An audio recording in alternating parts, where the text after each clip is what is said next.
Hey everybody, David the AI Guide here. Welcome to another episode. Thanks so much for joining us.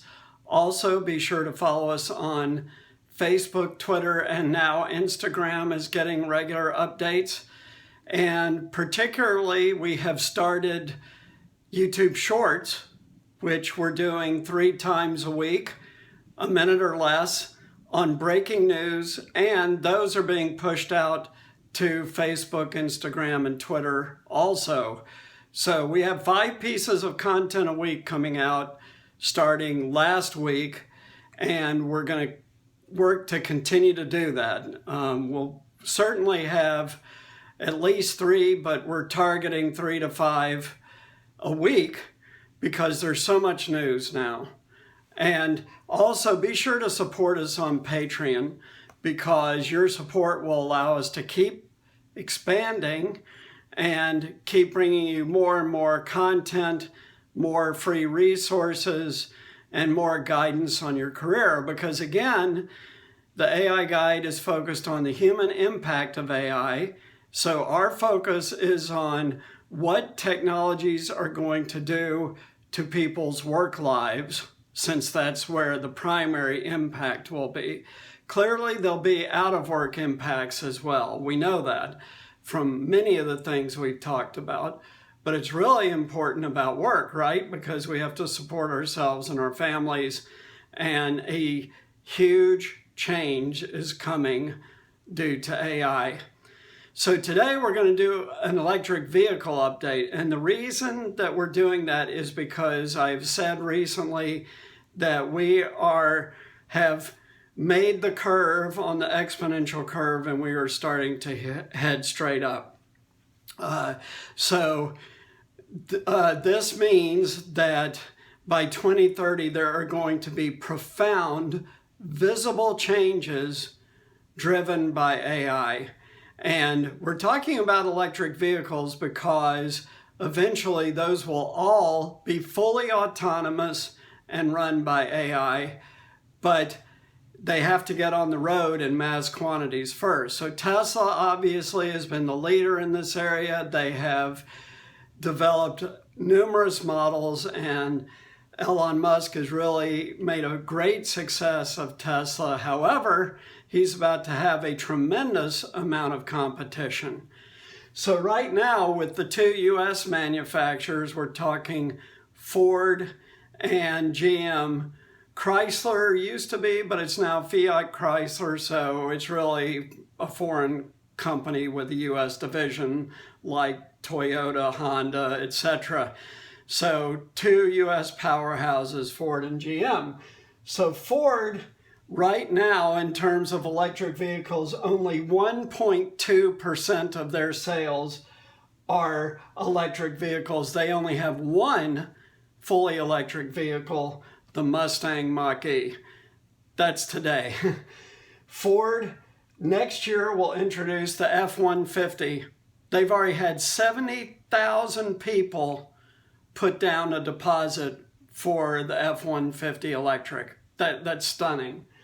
And they're going to have a fully electric transit van, which is purposeful, right? Ford knows what they're doing. They know that the entire short-haul delivery fleet is going to change out this decade and will become fully autonomous this decade.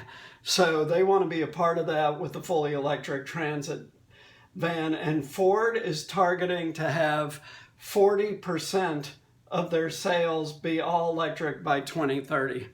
Now, GM is ahead of them. GM already has 3 electrics, and GM's goal is to be all electric by 2035. So that shows you how quickly things are going to shift. It's safe to say by 2035, the vast majority of the vehicle fleet globally will not be gas-powered or diesel-powered, will not be. That will have fallen way off and will be on the way to full electrification. Now, what is that going to require? What we just talked about with Ford introducing 2 new models next year, 2022, and also trying to hit 40% EV sales by 2030 with GM all electric by 2035. The most expensive component of EV electric vehicles, batteries. So batteries is a very interesting area, and there are going to be many factories built here in the United States and around the globe to produce batteries, and these will be good, high-paying jobs.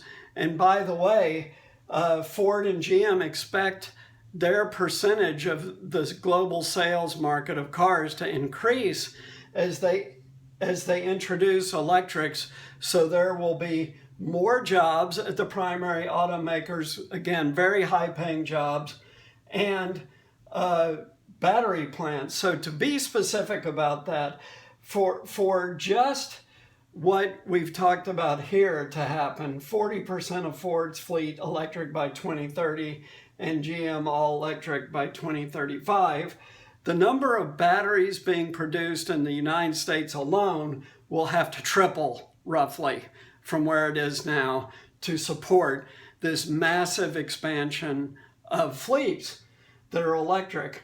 And as these battery plants scale, we're going to see the cost of lithium-ion batteries, which have already dropped dramatically, and lithium-ion is currently far and away the leading technology for electric vehicles. They're predicting that the cost of these batteries will fall from $140 per kilowatt hour to $80. So that is almost it's a 45% roughly drop in cost. Since batteries are the most expensive part of making an electric vehicle, that means these vehicles over this time period are going to get cheaper, not more expensive, cheaper and cheaper. So what they're focusing on now with batteries, and I read a separate article about that, is energy density, which means that the batteries last longer and therefore don't have to be replaced as often, and ultimately that helps drive down the cost of vehicles. They're focusing on that rather than range now, because the current batteries for cars will go 300 miles. That's as far as almost any of your trips, unless you're going to take a trip driving across the country or something like that. So as battery production significantly increases, it drives the cost down and makes electric vehicles cheaper and cheaper and cheaper. Just taking Ford, with being at 40% by 2030, they recently just announced a joint venture between Ford here in the US and SK out of Korea to build 2 big battery factories that will make 600,000 batteries a year out of those 2 factories. So there'll be really good jobs in these battery factories as well. These are high-paying jobs. The primary automakers are union jobs, which means that in the union world, they're going to pay, you're going to start out in the 20s and you're going to make $30 and $40 an hour as you continue with tenure. And the batteries may or may not be unionized, but they will be high-paying jobs as well relative to other jobs in the market like retail and restaurants and stuff like that. So, folks, manufacturing is something to consider for your career. Manufacturers right now today have over 1 million posted job openings in the United States that aren't being filled.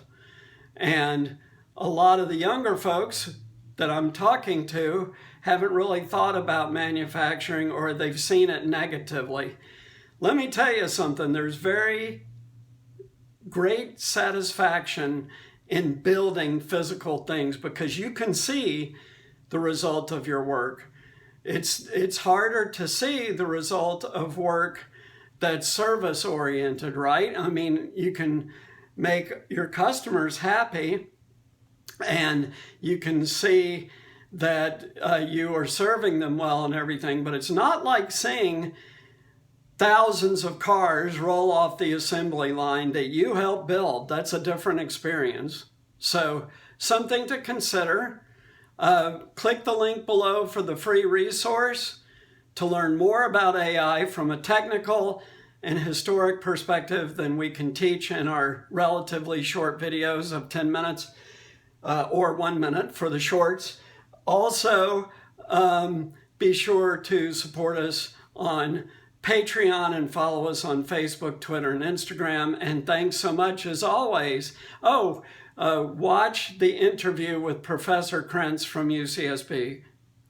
Terrific, amazing interview that will teach you the cutting edge of AI today. Thanks a lot. Take care.